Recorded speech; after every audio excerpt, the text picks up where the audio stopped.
च पतितानां पावनेभ्यो वैष्णवेभ्यो नमो नमः। नमो महावदान्याय कृष्णप्रेमप्रदाय करुणासिन्धो दीनबन्धो जगत्पते गोपेश गोपिकान्त राधाकान्त नमस्तुते। तप्तकाञ्चन गौरांगी राधे वृन्दावनेश्वरी वृषभानुसुते देवी प्रणमामि हरिप्रिये। वृन्दायै तुलसीदेव्यै प्रियायै केशवस्य च कृष्णभक्तिप्रदे देवी सत्यवत्यै नमो नमः। श्री कृष्ण चैतन्य प्रभु नित्यानंद श्री अद्वैत गदाधर शिवासादि गौर भक्त वृंद। हरे कृष्ण कृष्ण कृष्ण हरे हरे, हरे राम राम राम हरे हरे। श्री उपदेशामृत हम लोगों ने 4 श्लोक श्रवण किए थे। आज हम लोग 5वां श्लोक सुनेंगे। बहुत महत्वपूर्ण श्लोक है। यद्यपि सारे श्लोक ही महत्वपूर्ण है, अपना अपना उनका एक एक श्लोक का एक एक वैशिष्ट है। इसी प्रकार से इस श्लोक का भी अपना वैशिष्ट है। वैष्णवों के साथ में हमको किस प्रकार का व्यवहार करना चाहिए। इससे पहले के श्लोक में क्या बताया था? प्रीति लक्षण, वैष्णवों के प्रति प्रीति कैसे होगी। अब जो प्रीति है वो भी सब वैष्णवों के साथ में समान नहीं होती है। सबके साथ में व्यवहार भी अलग अलग होता है। एक सन्यासी को और एक ब्रह्मचारी को, दोनों को एक साथ एक ही आसन पर बिठा करके खिलाना, यह भी अपराध माना गया है। इसलिए वैष्णवों का तारतम्य जानने की बड़ी आवश्यकता है भक्ति जगत। जब श्री रघुनाथ दास गोस्वामी ने पानीहाटी में दही चिड़वा महोत्सव किया था, उस समय जो नित्यानंद प्रभु के पार्षद थे श्री राघव पंडित जी, महाप्रभु के पार्षद राघव पंडित जी, उनसे पूछ करके सबको उनके अधिकार के अनुसार प्रणामी इत्यादि दी थी। वर्णन आता है चैतन्य चरितामृत। और हम लोग देखते भी हैं कि वैष्णव लोग जो व्यवहार करते हैं उसके अनुसार सन्यासी को किस प्रकार से अलग प्रकार का सम्मान दिया जाता है, गृहस्थ भक्तों को अलग प्रकार का सम्मान दिया जाता है। उसी के विषय में कुछ इस श्लोक में बता रहे हैं। कृष्णेति यस्य गिरि तम मनसा आद्रियेत, दीक्षास्ति चेत प्रणतिभिश्च भजन्तम ईशम, शुश्रूषया भजन विज्ञम अनन्यम, अन्य निंदादि शून्य हृदम ईप्सित संग लब्ध्या। क्या कह रहे हैं? कृष्ण इति, कृष्ण यह नाम, यस्य गिरि, यस्य माने जिसकी, गिरि अर्थात जीवा, जिसकी जीवा पर कृष्ण नाम आता है, अर्थात जो कृष्ण नाम का उच्चारण करता है, तम मनसा आद्रियेत, तम माने उसको, मन ही मन आदर करना चाहिए। मन ही मन क्यों आदर करना चाहिए? क्योंकि कृष्ण नाम लेने वाला कोई साधारण नहीं है। बहुनाम जन्मनाम अन्ते ज्ञानवान माम प्रपद्यते। बहुत जन्मों के अंत में ज्ञानवान व्यक्ति मेरा भजन करता है। बहुत जन्मों के अंत में मतलब बहुत सारे मनुष्य जन्मों के भी अंत में। पशु पक्षी तो भजन कर ही नहीं सकते, उनको तो पता ही नहीं है। इसलिए मनुष्य योनि में भी हम कितनी बार रह लिए, उसमें भी पहली बार में ही ये समझ नहीं आता है कि कृष्ण का भजन करना चाहिए। देवी देवता, कर्म कांड, ज्ञान कांड, योग, दुनिया भर की भक्ति में भी फिर बहुत सारी चीजें हैं। गुणीभूता भक्ति, प्रधानीभूता भक्ति है? तो इस प्रकार से बहुत जन्मों के अंत में जो ज्ञानवान बताया, अर्थात सारे शास्त्रों को पढ़ करके समझ लेता है? उसमें भी कह रहे हैं, एक और श्लोक है ना गीता में, चतुर्विधा भजन्ते माम चतुर्विधा भजन्ते माम जना सुकृतिनो अर्जुन आर्तो जिज्ञासु अर्थार्थी ज्ञानी च भरत। चतुर्विधा भजन्ते माम जना सुकृतिनो अर्जुन। हे अर्जुन, ये जो 4 प्रकार के लोग मेरा भजन करते हैं बड़े सुकृतिवान हैं। क्यों बोला सुकृतिवान? क्योंकि बिना सुकृतियों के कृष्ण का भजन नहीं कर सकता। कितने सारे लोग हैं, उन्होंने क्या गीता पढ़ी नहीं? क्या सबने गीता पढ़ी है, लेकिन गीता पढ़ करके भी शिव जी को ही पूजा करते हैं, दुर्गा जी की पूजा करते हैं, अन्य अन्य देवी देवताओं की पूजा करते हैं। क्यों नहीं कर पा रहे फिर कृष्ण की पूजा? जब गीता पढ़ी है तो गीता में तो भगवान ने स्पष्ट ही बोला है, क्या? कामैस्तैस्तै हृत ज्ञाना प्रपद्यन्ते अन्य देवता। कामई तई तई हित ज्ञाना, जिनकी ज्ञान बुद्धि कामनाओं के द्वारा हर ली गई है, वही अन्य देवी देवताओं की पूजा करते हैं। स्पष्ट बोल दिया। ठीक है, और बहुत कुछ बताया कि वो जो देवता हैं, ये अपने अन्य देवता भक्ता ये जान श्रद्धान्विता ते मामेव कौनते यजंत अविधि पूर्वकम। जो दूसरे देवताओं का भी भजन करते हैं वो भी मेरा ही भजन कर रहे हैं, किंतु वो अविधि पूर्वक है, गलत है, इनडायरेक्ट है। इसलिए डायरेक्ट मेरा ही भजन करना चाहिए। भगवान ने बोल दिया, मत्तः परतरम नान्यत किंचिदस्ति धनंजय मयि सर्विदम प्रोतम सूत्रे मणिगढ़ाय। मुझसे श्रेष्ठ कोई तत्व है ही नहीं, किंचित मात्र भी मुझसे कोई श्रेष्ठ तत्व नहीं। इतनी सारी बात बोलने के बाद भी फिर लोग क्यों भजन कर रहे हैं फिर दूसरे देवताओं का?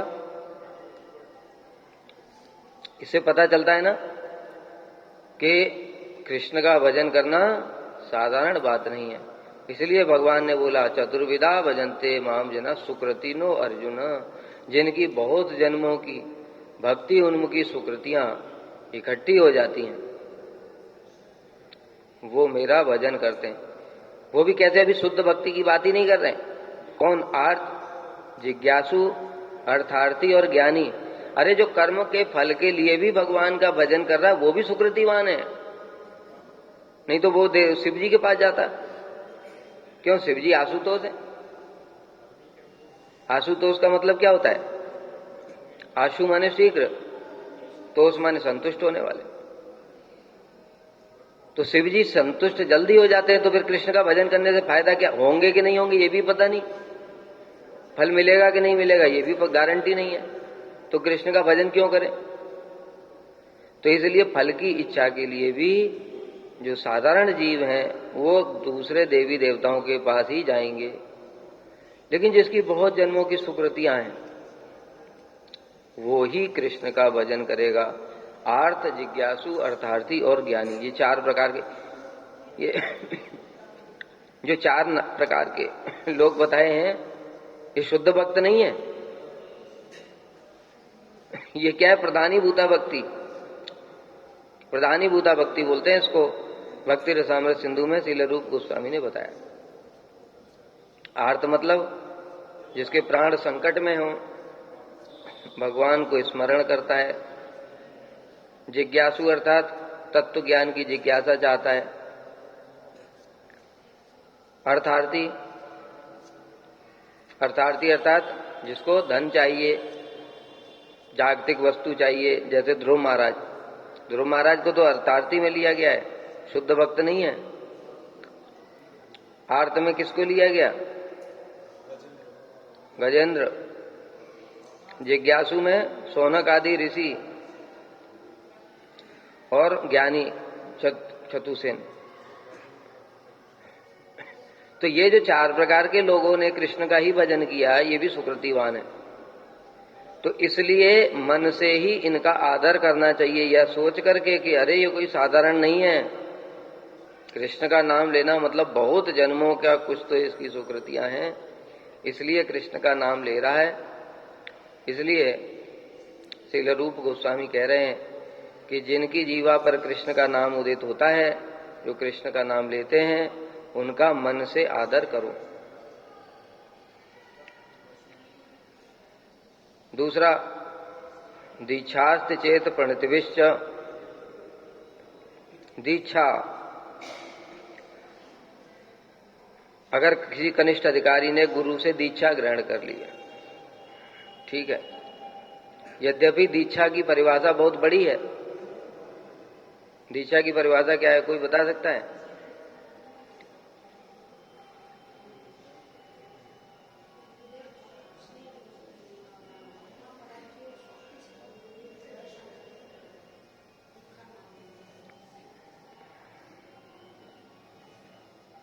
दीक्षा का क्या मतलब है? दिव्यम ज्ञानम यतो दद्यात् कुर्यात् पापस्य संचयम। दिव्य ज्ञान गुरु प्रदान कर देते हैं। और दिव्य ज्ञान क्या है? दिव्य ज्ञान क्या है? ये उपदेशामृत, मना शिक्षा, शिक्षाष्टक। दिव्य ज्ञान क्या है? संबंध ज्ञान। कृष्ण के साथ में हमारा क्या संबंध है? सामान्य संबंध क्या है? जीवेर स्वरूप है कृष्ण, नित्य दास, हम कृष्ण के नित्य दास हैं। लेकिन यहां पर ये संबंध ज्ञान की बात नहीं कर रहे हैं। यहां पर हमारा जो स्पेसिफिक संबंध है, क्या? शांत, दास, सख्य, वात्सल्य और मधुर। ये 5 प्रकार में से हमारा कृष्ण के साथ में क्या संबंध है, ये संबंध ज्ञान गुरु दे देते हैं मंत्र के साथ ही। मंत्र के साथ ही जो मंत्र प्रदान कर रहे हैं उसी में दिव्य ज्ञान है।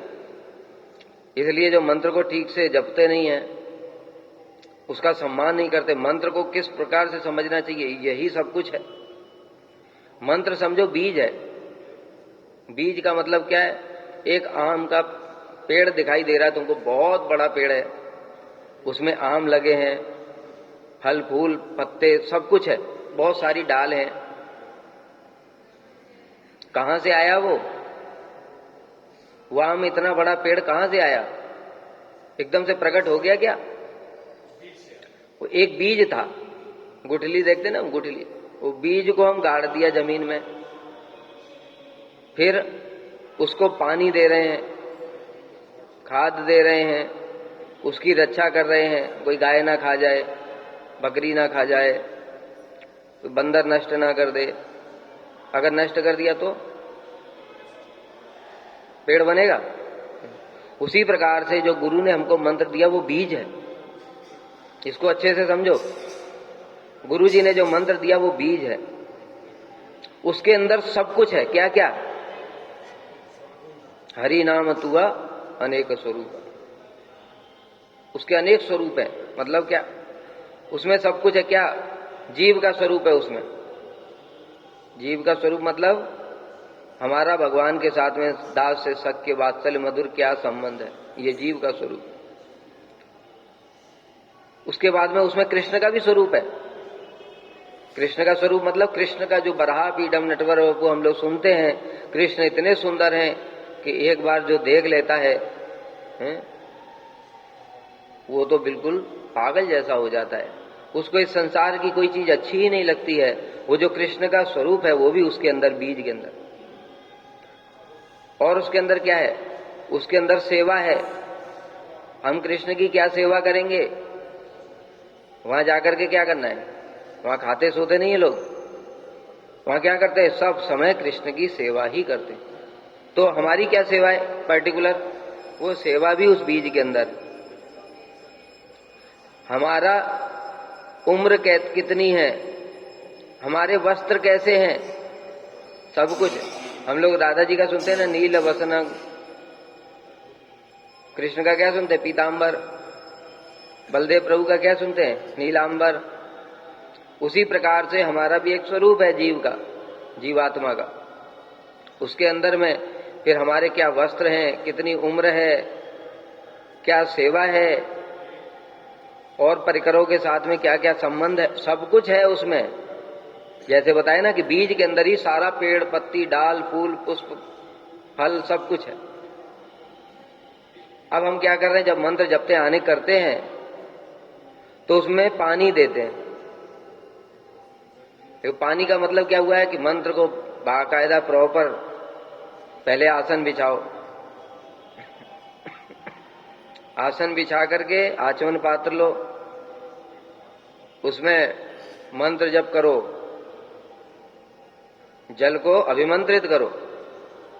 ऐसे नहीं पानी भर लाए नल से और बस ओम केशवाय नमः नारायणाय नमः, उसको अभिमंत्रित करना है। गंगे च यमुने च गोदावरी सरस्वती नर्मदे सिंधु कावेरी जलेऽस्मिन् सन्निधिं कुरु। अब ये सारे जो पवित्र नदियां उसमें वास है। अब आचमन करना है। उसके पहले आसन शुद्धि करनी है। जिस आसन पर बैठ रहे हैं उसका भी अपना एक तेज है, आसन शुद्धि करनी है, उसका भी मंत्र है। ठीक है, याद है किसी को? बताओ, ब्रह्मचारियों को याद होना चाहिए। पुजारी को तो याद होगा, वो तो अर्चन करता है। ओम आसन मंत्र से मेरुपृष्ठ ऋषि सुतलम चंदा कुर्मो देवता आसनोपवेशने विनियोग। ओम आधार शक्तये नमः, ओम अनंताय नमः, ओम कुर्वाय नमः। फिर आसन के ऊपर ऐसे हाथ रख के और दूसरे हाथ में जल लेकर के आचमन पात्र का फिर मंत्र बोलते हैं। पृथ्वी त्वया धृता लोका देवी त्वं विष्णुना धृता त्वंच धारय माम नित्यम पवित्रं चासनम कुरु। और उसके बाद वो जल छिड़क देते, तब बैठते हैं आसन के ऊपर। फिर उसके बाद बैठ गए, तिलक किया पूरा 12, फिर उसमें मंत्र पढ़े। अब ये शरीर क्या हो गया? देवालय हो गया। पूरा मंत्र प्रतिष्ठा किया ना, केशवाय नमः नारायणाय नमः, ये सब किया। उसके बाद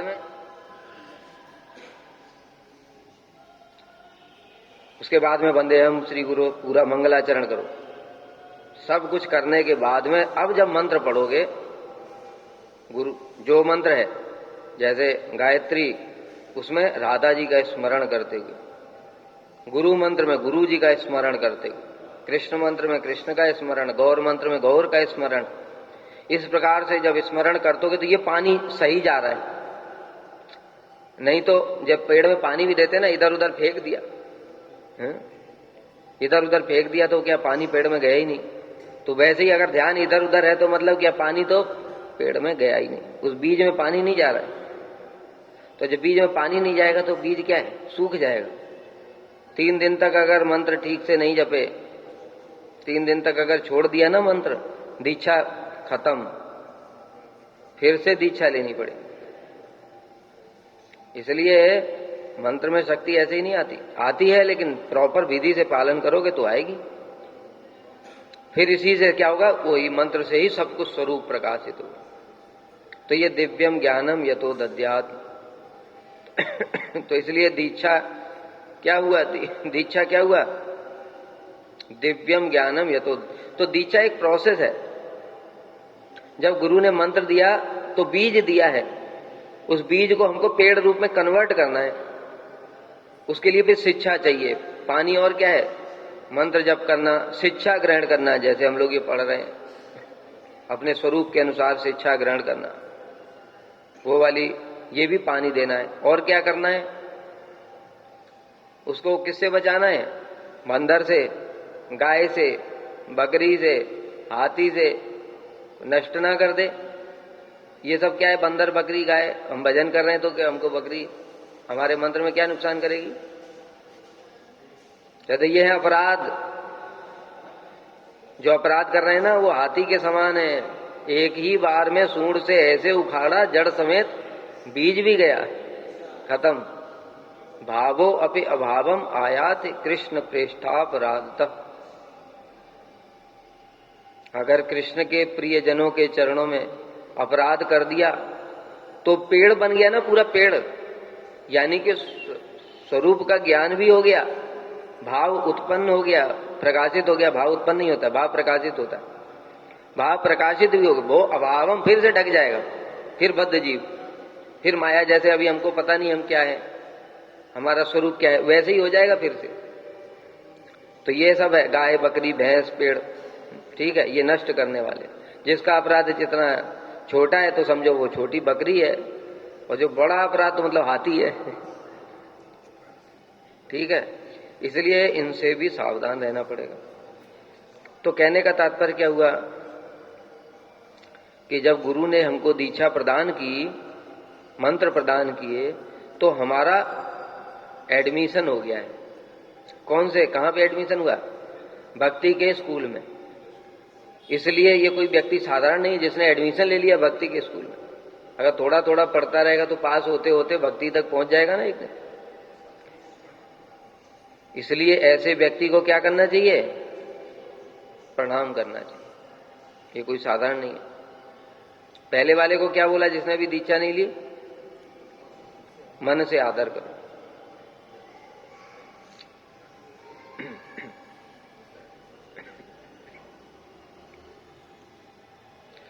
तीसरा,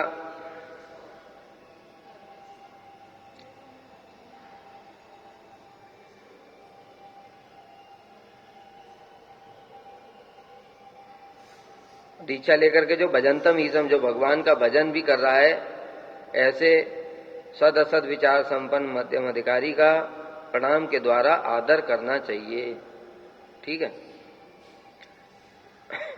अनन्यम अन्य निंदादि शून्य हृदम, जो अनन्य भक्त है कृष्ण का अनन्य भक्त मतलब अनन्य भाव किसको कहते हैं? तीन चीज से मिलकर के अनन्य भाव बनता है। पहला, कृष्ण के अतिरिक्त किसी अन्य देवी देवता की उपासना नहीं करना। दूसरा, भक्ति को छोड़ करके कर्म ज्ञान योग का आश्रय नहीं लेना। और तीसरा, कृष्ण की सेवा के अतिरिक्त कोई कामना वासना नहीं होनी चाहिए। इसलिए ये जो चार अभी बताए थे, आर्थ जिज्ञासु अर्थार्थी ज्ञानी, इनको अनन्य नहीं बताया। यद्यपि सुकृतिमान तो बताया, किंतु अनन्य नहीं बताया, क्योंकि इनकी कृष्ण की सेवा के अतिरिक्त दूसरी कामना वासना थी। आर्थ की क्या कामना थी? प्राण संकट में अथवा शारीरिक कष्ट हैं तो ये दूर हो जाए। जिज्ञासु, तत्व ज्ञान कैसे प्राप्त होगा? अर्थार्थी, मुझे राज्य मिल जाए, धन मिल जाए। और ज्ञानी अर्थात मुक्ति मिल जाए, मोक्ष। तो इसलिए इनकी कृष्ण की सेवा के अतिरिक्त अन्य कुछ कामना थी, इसी कारण से इनको अनन्य नहीं कहा गया। तो यहां पर किसकी बात कर रहे हैं? अनन्य, अनन्यम, जो कृष्ण का अनन्य भक्त है। और अन्य निंदादि शून्य हृदम। अब जो ऐसा भक्त है जो जिसका सब समय कृष्ण में ही चित्त लगा हुआ है, उसको दूसरे की निंदा करने की टाइम ही कहां है? निंदा करने की तो बात छोड़ो, उसको टाइम नहीं है कि वो दूसरों के अवगुण भी देखे। उसकी अवस्था कैसी होती है? विद्या विनय संपन्ने ब्राह्मणे गवि हस्तिनी सुनी चय स्वपाके च पंडिता समदर्शन। उसको वो कैसे देखता है? एक विद्या विनय से संपन्न ब्राह्मण में, गाय में, हाथी में, चंडाल में, कुत्ते में क्या देखता है? समदर्शिन। समदर्शी अर्थात सभी जीव भगवान की सेवा में लगे हुए, सभी के अंदर में परमात्मा विराजमान है। और जैसे मैं सेवा कर रहा हूं वैसे ये लोग भी सेवा कर रहे हैं। तो उसको निंदा कहां से करेगा जब उसको दोष दिख ही नहीं रहा है? दोष किसको दिखता है? हमारे जैसे लोगों को, जो भजन नहीं करते। जब भजन नहीं करते तो दोष अपने अंदर हैं, तो इसलिए अपने दोषों को छुपाने के लिए दूसरों के दोष देख करके उनको ब्रॉडकास्ट करते हैं। लेकिन जो भजन में जो आविष्ट है, उसके पास में टाइम कहां है दूसरे का दोष देखने के लिए? वो तो ये सब समय सोचता रहता है, अरे मेरा तो भजन ही नहीं हो रहा है, समय तो मिलता ही नहीं भजन करने के लिए, हरि नाम नहीं कर पा रहा हूं, ग्रंथ नहीं पढ़ पा रहा हूं, दर्शन करने के लिए टाइम नहीं मिलता है, क्या करूं, कैसे भजन होगा, वो तो यही सोचता रहता है। अन्य निंदादि शून्य हृदय, इसलिए जिसका हृदय अन्य निंदादि शून्य हो गया है, अर्थात वो कभी किसी की निंदा नहीं करता है। और भजन विज्ञम, भजन विज्ञम का मतलब बताया यहां, मानस सेवा द्वारा अष्टकाली लीला भजन परिपाटी में अभिज्ञ महाभागवत, शुद्ध भक्त की बात कर रहे हैं, ठीक है। भजन विज्ञ का मतलब क्या बता रहे हैं यहां पर, कि जो भजन में विज्ञ है। भजन किसको कहते हैं बताओ?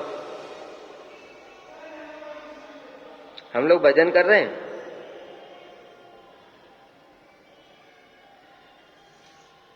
हम लोग भजन कर रहे हैं कि नहीं कर रहे हैं? तो क्या कर रहे हैं? Time pass. फिर क्या कर रहे हैं? हम लोग साधन कर रहे हैं। साधन और भजन में अंतर है, इसको समझो। साधन और भजन में क्या अंतर है? भजन बना है भक्ति, भक्ति क्या भज धातु से बना है, भजन भी भज धातु से बना है। भज धातु का मतलब होता है सेवा, तो सेवा को भजन कहा गया है। तो तुम लोग कहोगे हम तो सेवा करते हैं, पुजारी अर्चन कर रहा है, कोई रसोई बना रहा है, कोई सफाई कर रहा है, कोई सब्जियां मनियां कर रहा है, तो सेवा है। कहते इसको सेवा नहीं कहते। सेवा का मतलब होता है संबंध ज्ञान युक्त होकर के करना।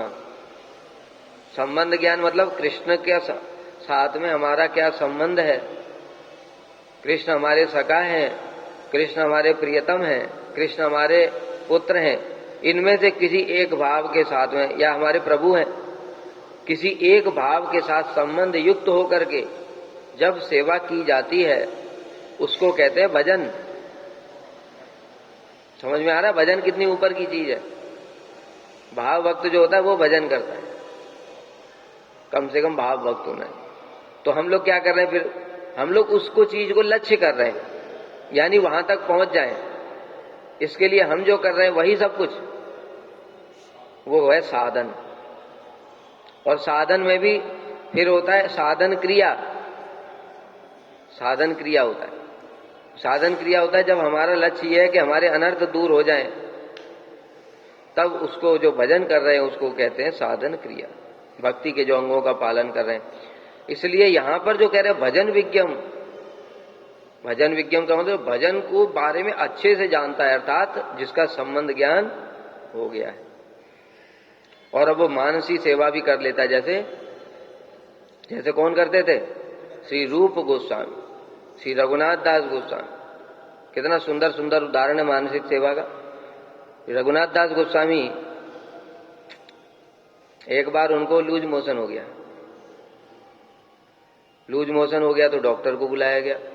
पेट खराब हो गया, डॉक्टर को बुलाया। डॉक्टर ने नाड़ी चेक किया, नाड़ी चेक करके वैद्य ने बताया, राज वैद्य था, राजा का, साधारण वैद्य नहीं था, झोला चाप।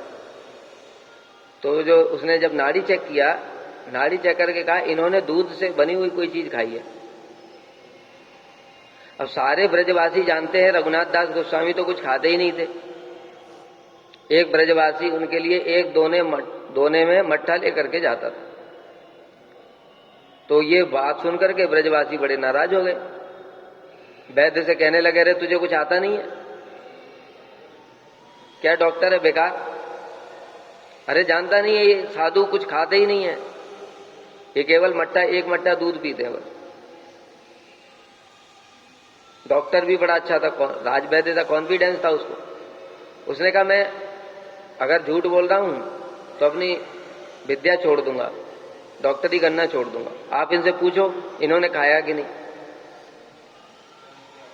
ये सुनकर के रघुनाथ दास गोस्वामी हंसने लगे और कहते हैं कि देखो मैंने आज सोचा राधा जी को, ठाकुर जी को खीर खिलाऊंगा, और उनके पास तो कुछ नहीं है, खीर कैसे खिलाएंगे? मानसिक सेवा कर रहे हैं, मानसिक बैठ गए और उसके बाद में उन्होंने मानसिक खीर बनाई। खीर बना करके फिर ठाकुर जी को भोग लगाया। फिर ठाकुर जी के बाद में राधा जी ने लिया। उसके बाद राधा जी ने उच्चिष्ट अपना उनको दिया, रघुनाथ दास घोष। मानसिक, सब मानसिक सेवा हो रही है। और वहां मानसिक जब उन्होंने वहीं, अब राधा जी ने प्रसाद दिया तो क्या खाएंगे ही, तो वो खा लिया मानसिक, वो मानसिक खाया और यहां पेट खराब हो गया। कितनी उन्नत अवस्था है, मतलब हम उसकी कल्पना भी नहीं कर सकते। इसको कहते हैं मानसिक सेवा। और कोई उदाहरण बता सकते हैं मानसिक सेवा का?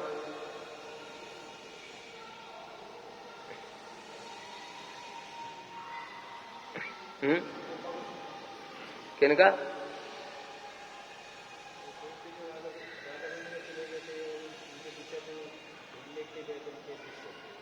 श्रीनिवास आचार्य, श्रीनिवास आचार्य प्रभु, वो बैठ गए, बैठ करके भजन करते करते मानसिक सेवा में चले गए, सिद्ध देह से। कहां पहुंच गए? राधा कुंड। राधा कुंड पहुंच गए। वहां देखते हैं सब सखियां मिल करके राधा जी के नाक की बेसर ढूंढ रही है। नाक में पहनते हैं ना माता जी लोग, तो वो राधा जी के नाक की बेसर खो गई है। अब इतनी जितनी छोटी सी होती है वो, तो अब कहां मिलेगी? और राधा कुंड में जल है इतना सारा, हम जो देखते हैं वो राधा कुंड, वो वास्तविक स्वरूप थोड़ी है। उसमें कितने सारे कमल हैं, कितना सुंदर है। सोचो जहां पर राधा जी स्वयं रहती हैं, साक्षात राधा जी का स्वरूप है राधा कुंड, तो कितना सुंदर होगा। वहां पर सभी सखियां ढूंढ रही हैं। तो श्रीनिवास आचार्य जी वो भी पहुंच गए वहां पर, और वो भी ढूंढने लगे। अब हम मानसिक सेवा में चले गए थे। यहां तो कई दिन हो गए, उनको पता नहीं, किंतु यहां पृथ्वी पर कई दिन हो गए, तो अभी शरीर में कोई हलचल ही नहीं है। उनके शिष्यों ने सोचा, लग रहा है गुरु जी अब प्रकट हो गए। तो फिर उसी समय रामचंद्र प्रभु आए वहां पर, जो उनके शिष्य रामचंद्र कविराज जी। उन्होंने देखा तो वो समझ गए, क्योंकि उनका भी स्वरूप सिद्धि हो चुकी है। वो समझ गए कि गुरु जी तो सेवा में, इसलिए उन्होंने कहा कि तुम लोग चिंता मत करो, मैं भी गुरु जी को लेकर के आता हूं। और एक आसन लगाया पास में ही, और कहा देखो तुम लोग कोई भी डिस्टर्ब मत करना, मैं भी गुरु जी को लेके आता हूं। और बस वो भी मानसिक सेवा में पहुंच गए। वो भी राधा कुंड के तट पर पहुंचे। उन्होंने देखा उनके जो गुरु जी हैं श्रीनिवास आचार्य, वो भी अपने मंजरी स्वरूप में ढूंढ रहे हैं। ललिता विशाखा इत्यादि सखियां भी ढूंढ रही हैं, रूप मंजरी इत्यादि सब सखियां ढूंढ रही हैं। ये भी पहुंच गए, रामचंद्र कविराज जी भी, ये भी ढूंढने लगे। ढूंढते ढूंढते इनको मिल गई। किनको? रामचंद्र कविराज जी। वो कमल की नाल में अटक गई थी। कमल होता है ना, कमल, उसकी एक जो डंडी होती है उसको नाल बोलते हैं, उसमें कहीं अटक गई थी। अब इतना कैसे ढूंढते हो, इसलिए मिल नहीं रही थी, और इतनी छोटी सी चीज। तो फिर उसके बाद उन्होंने अपने गुरु जी श्रीनिवास आचार्य जी को दिया, सिद्ध देह मंजरी स्वरूप में। उन्होंने रूप मंजरी को दिया, रूप मंजरी ने फिर ललिता सखी को दिया, ललिता सखी ने राधा जी को दिया। देखो ये वहां भी अनुगत्य चलता है। अगर यहां अनुगत्य नहीं करोगे तो संभव ही नहीं है कि सिद्धि हो जाए। कुछ भी कर लो, हम लोगों का जो भक्ति है वो अनुगत्य युक्त धर्म है। यहां जो अनुगत्य में जो सिद्ध हो जाएगा, यानी पूरा परफेक्ट हो जाएगा, वो वहां पर जाकर के उसको सेवा मिलेगी। क्योंकि वहां अनुगत्य है, तुम यही नहीं कर रहे तो वहां कैसे करोगे? तुम सीधे पहुंच जाओगे ललिता सखी के पास में कि देखो देखो मैंने ढूंढा प्रतिष्ठा के लिए। तो इसलिए वहां पर ये सब नहीं चलेगा। तो राधा जी ने बड़ी प्रसन्न हुई और पूछा किसने ढूंढा है? तो सखियों ने बताया ये नई सखी आई है, इसने ढूंढा। तो राधा जी ने अपना चबाया हुआ तांबूल जो है प्रसाद, वो उनको प्रदान किया। फिर सेवा हो गई वहां खत्म, यहां पर वापस आ गए मानसी। एक और उदाहरण कोई बता सकता है? हाँ, महाप्रभु का बहुत लीला है।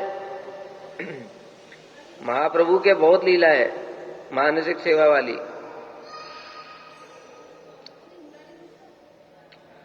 उसमें एक महाप्रभु के पार्षद थे श्री प्रद्युम्न ब्रह्मचारी। प्रद्युम्न ब्रह्मचारी नाम था। बड़ा सुंदर उनका वर्णन है। क्या सेवा करते थे महाप्रभु, उनके पूर्ण रूप से वशीभूत थे। नरसिंह ब्रह्मचारी भी उनको बोलते थे, नरसिंहानंद। यहीं पे है उनका। यहां जाते हैं ना इधर से, कहां कालना जब जाते हैं तो रास्ते में एक पड़ता है स्थान प्यारीगंज। प्यारीगंज है ना, वहां पर ही है। कभी जाना दर्शन करने के लिए। उन्होंने क्या किया था, कई बार मानसिक सेवा का उनका वर्णन आता है।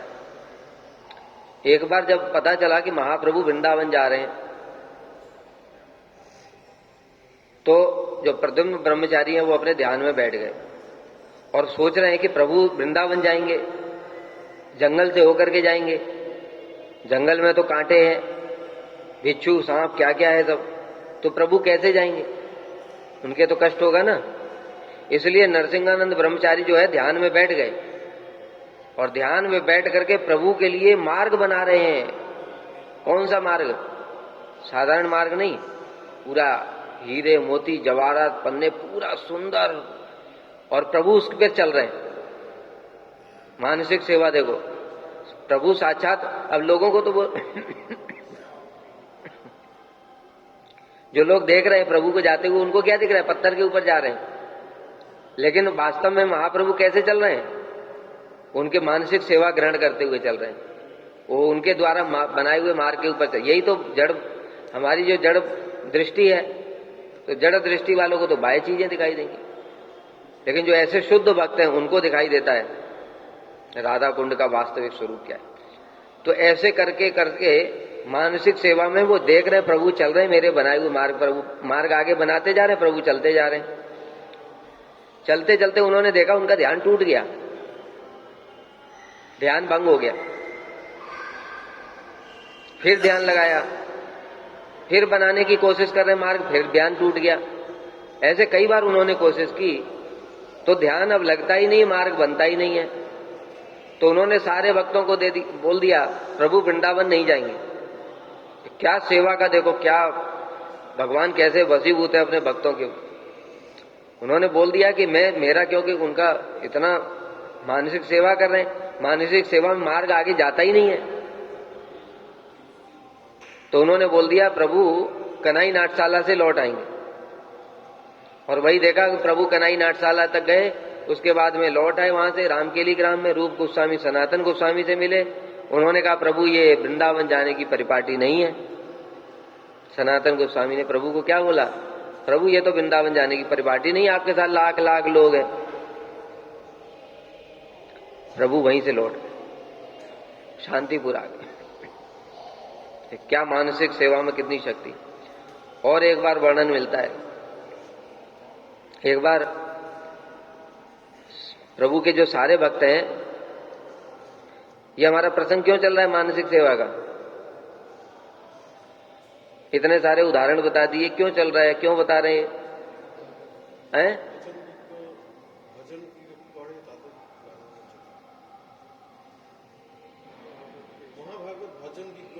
हाँ, भजन विज्ञ, जो महाभागवत भजन विज्ञ किस प्रकार से होते हैं, वो मानसिक सेवा कैसे करते हैं। फिर एक प्रभु से मिलने के लिए भक्त लोग प्रतिवर्ष रथ यात्रा के समय जाते थे।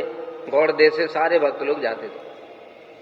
एक साल प्रभु ने बोल दिया कि भक्तों को बोल दो इस बार मैं आऊंगा, उनको आने की जरूरत नहीं, मैं खुद ही आऊंगा गौड़ देश।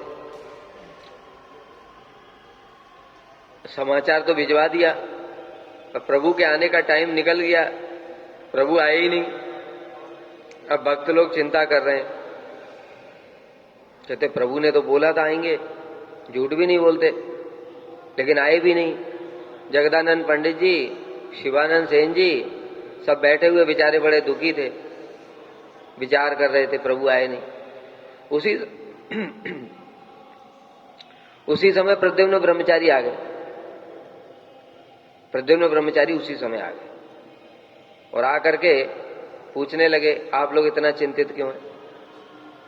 तो भक्तों ने कहा, प्रभु ने इस बार संदेश भिजवाया था कि मैं आ जाऊंगा, लेकिन वो तो आए ही नहीं। तब फिर प्रद्युम्न ब्रह्मचारी ने कहा, आप लोग चिंता मत करो, मैं 3 दिन के अंदर प्रभु को लेकर के आऊंगा। प्रद्युम्न ब्रह्मचारी ने बोला। अब सभी लोग प्रद्युम्न ब्रह्मचारी की शक्ति को जानते थे अच्छे से, क्योंकि उनके अंदर में महाप्रभु का आवेश होता था।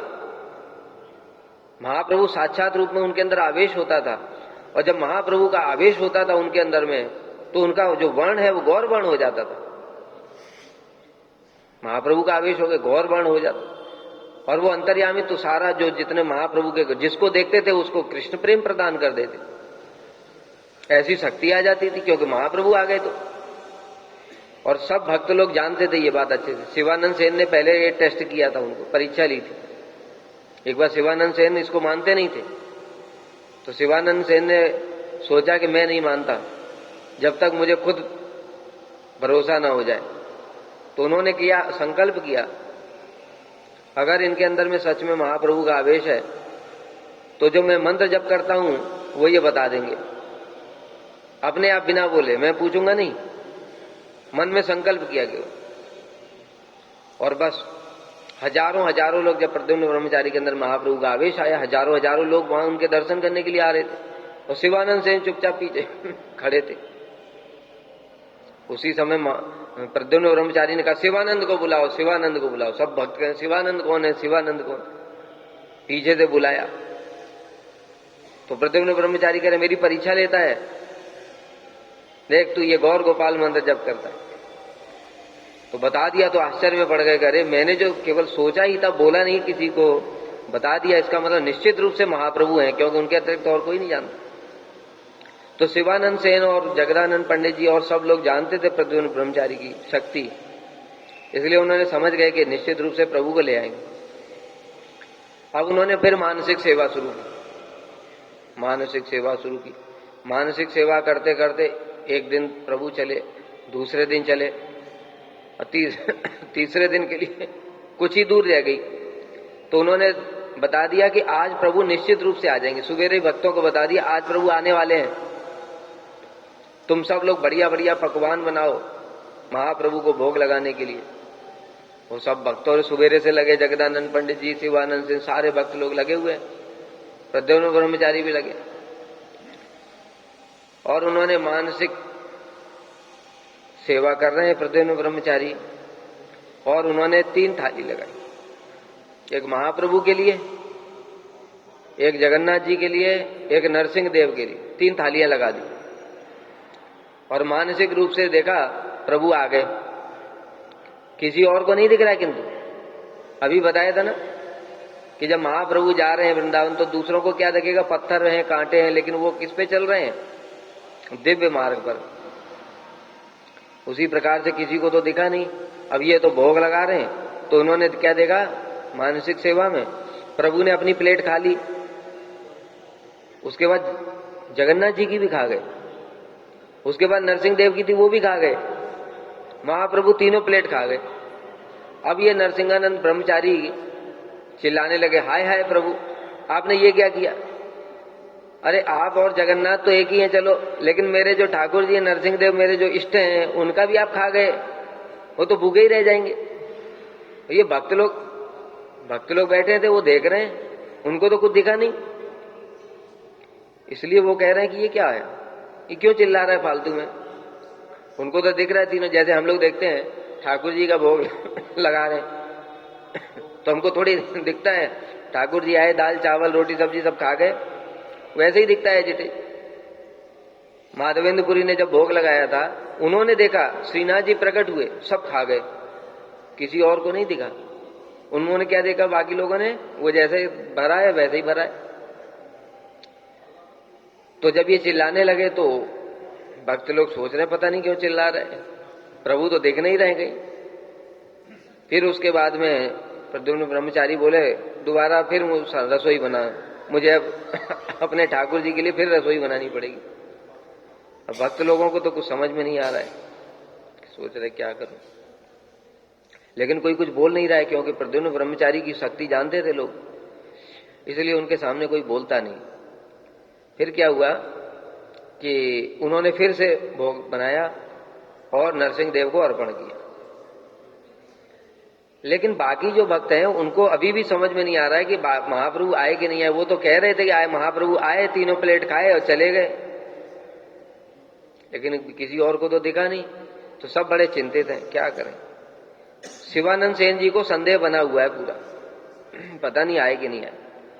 अगले साल जब भक्त लोग गए रथ यात्रा के समय, शिवानंद सेन ने प्रणाम किया महाप्रभु को। तो महाप्रभु कह रहे हैं कि पिछले वर्ष जब मैं आया था गौड़ देश, उस समय जो प्रद्युम्न ब्रह्मचारी ने जो व्यंजन खिलाए थे, ऐसे तो मैंने आज तक नहीं खाए। तब उनको जो डाउट था, तब विश्वास हुआ कि सच में प्रभु आए थे और खा करके गए थे। जो प्रद्युम्न ब्रह्मचारी चिल्ला रहे थे कि मेरे ठाकुर जी तो भूखे रह गए, वो झूठ नहीं था। तो ये मानसिक सेवा होती है। तो भजन विज्ञम अनन्यम, जो अनन्य भाव से भजन विज्ञ है, अर्थात भजन के गूढ़ रहस्य को जानने वाला, किस प्रकार से ठाकुर जी की सेवा की जाती है, उसको क्या करना पड़ेगा? ईप्सित संग लब्ध्या, उसके संग की इच्छा करनी चाहिए। शुश्रूषया, और क्या करना चाहिए? शुश्रूषया, शुश्रूषया माने सेवा, उसकी सेवा करनी चाहिए, उसका संग करना चाहिए। ठीक है। अब यहां पर ये जो श्लोक है, ये किसके लिए बताया? ये सोचो, ये 3 चीजें तो बताया। पहला क्या बताया? जो कनिष्ठ अधिकारी है, जो कृष्ण का नाम लेता है, उसको मन से आदर करो। जो मध्यम अधिकारी है, जो भजन कर रहा है अनन्य भाव से भगवान का दीक्षा लेकर के, उसको प्रणाम करो। और जो मानसिक सेवा ऐसा उत्तम अधिकारी है, उसको क्या करो? उसका संग करना चाहिए, उसकी सेवा करनी। यानी अलग अलग अधिकारी के भक्तों के साथ में अलग अलग व्यवहार की बात बताई है। इसमें विशेष बात यह है कि जो अन्य निंदादि करता है, उस व्यक्ति का संग नहीं करना चाहिए, बिल्कुल संग नहीं करना चाहिए। उसको केवल दूर से प्रणाम करो और अपना निकल जाओ, नहीं तो वो निंदा करेगा तो हमारा अपराध होगा। ये 3 बातें जो बताई हैं, ये तीनों बातें मध्यम अधिकारी के लिए बताया है, हमारे लिए नहीं बताया। तो फिर सोचोगे हमारे लिए नहीं बताया, तो फिर क्यों नहीं बताया हमारे लिए? ये तो लग रहा है सबके लिए बताया ना, लग रहा है ना सबके लिए बताया। तो फिर यहां पर तो लेकिन जो अर्थ दिया है उसमें तो स्पष्ट रूप से है कि मध्यम अधिकारी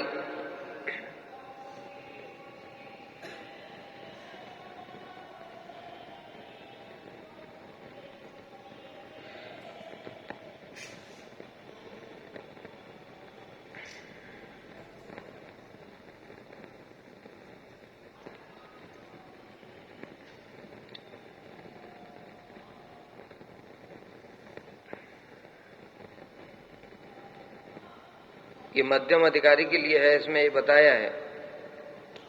कहां पर बताया है?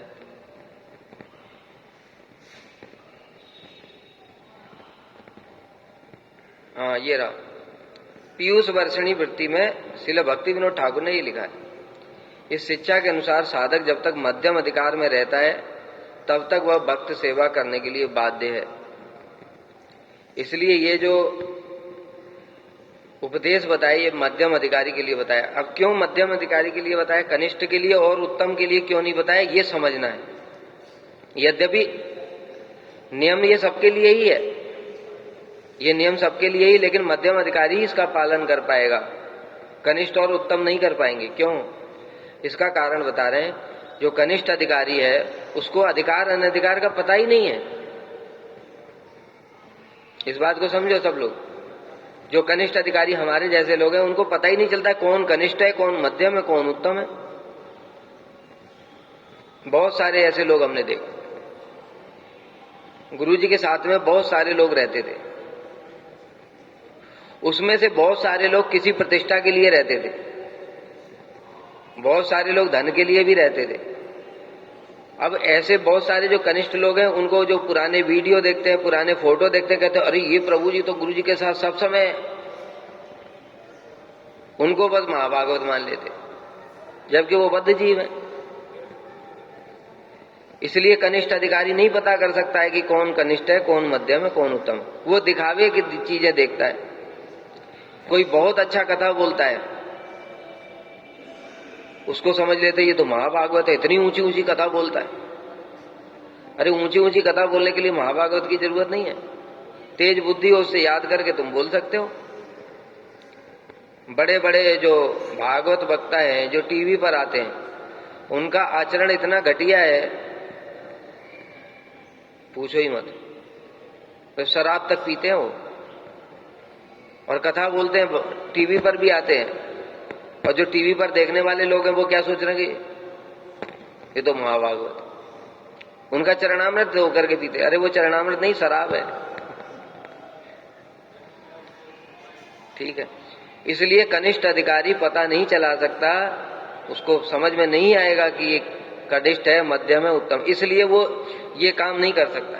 यद्यपि ये बताया नियम सबके लिए ही है, लेकिन उसको पता ही नहीं चलता है। वो कनिष्ठ को मध्यम, मध्यम को कनिष्ठ, उत्तम को कनिष्ठ, किसी को कुछ भी समझ लेता है। दूसरा उत्तम भक्त। उत्तम भक्त भी वो भी ये नियम पालन नहीं कर सकता। इसका क्या कारण है? उत्तम तो सब महाभागवत है, क्यों नहीं पालन कर सकता?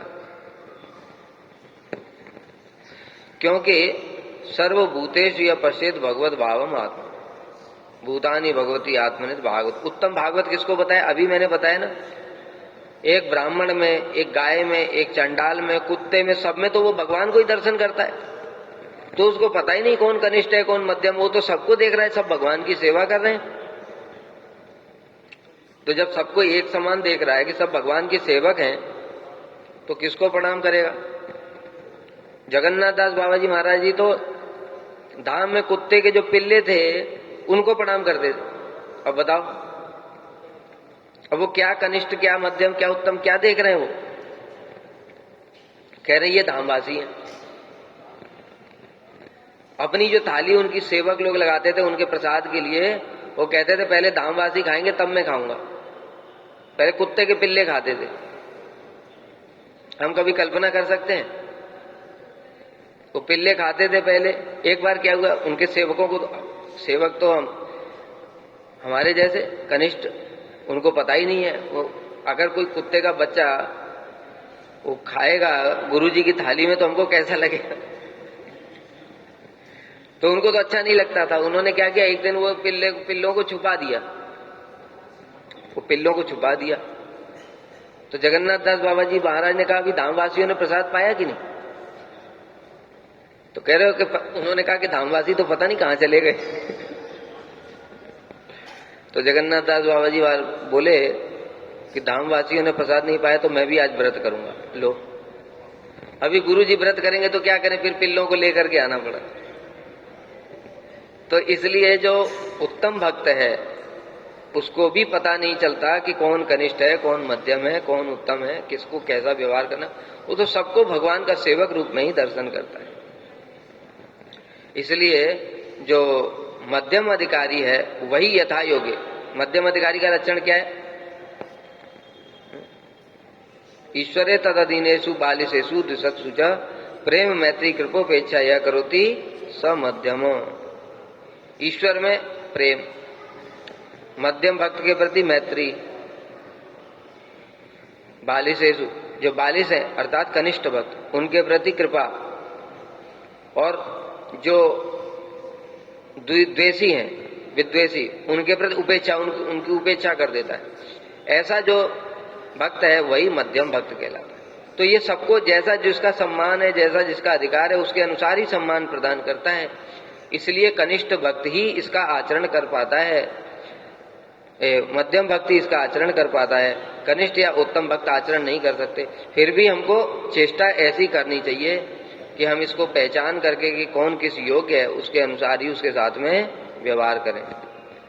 बहुत से लोग देखते हैं कि ये बहुत मठ में पुराना हो गया, 30 साल 40 साल, इसकी सेवा करनी, जो नया नया ब्रह्मचारी सोचता है इसकी सेवा करूं, इसका उच्चिष्ट ले लूं, इसका चरणामृत, लेकिन बाद में पता चला वो तो भजन ही नहीं करता है, खाली मठ में पड़े पड़े पुराने हो रहे हैं। बहुत से लोग सन्यास लेकर के बैठे हैं लेकिन भजन नहीं करते, निंदा में लगे रहते हैं, स्त्री संग करते हैं। तो कनिष्ठ को तो पता ही नहीं है कुछ, वो उनको सोचता है अरे ये तो बड़े सन्यासी बहुत पुराने, इनकी सेवा करनी चाहिए, लेकिन यहां पर तो मना कर रहे। उनको प्रणाम करो दूर से, निंदा करने की भी आवश्यकता नहीं है किंतु, क्योंकि अगर हम निंदा करेंगे तो हमारे अंदर उनकी वृत्ति आ जाएगी। इसलिए ऐसे व्यक्तियों को क्या करो, दूर से प्रणाम करो और बस चले जाओ। बस उनकी सेवा करने की अथवा उनका संग करने की आवश्यकता नहीं है, क्योंकि अगर सेवा करोगे सेवा करोगे तो वो निंदा करते हैं ना, तुम्हारे अंदर भी वायरस डाल देंगे।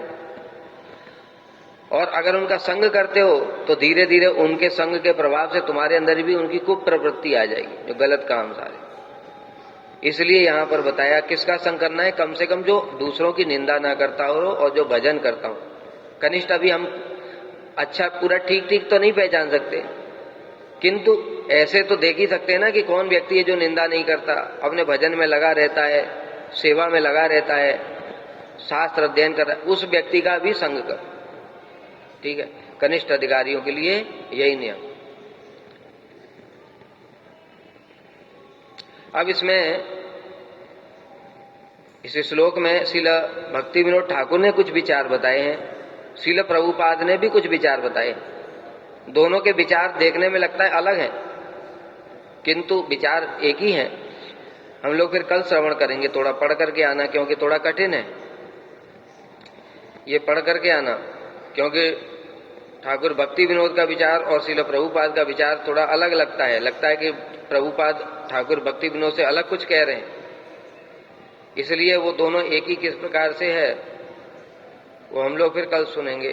प्रभुपाद और ठाकुर भक्ति विनोद के विचारों का सामंजस्य।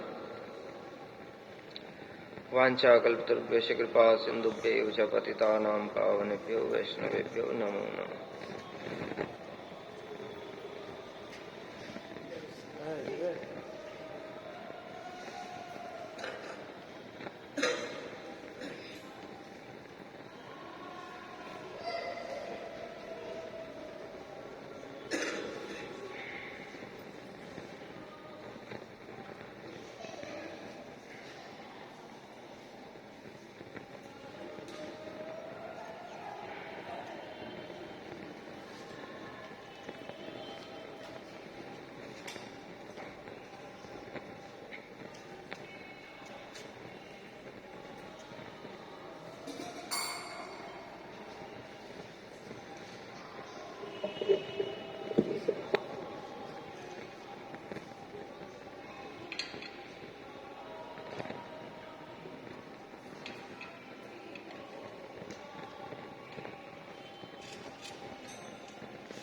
जय राधा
Judge.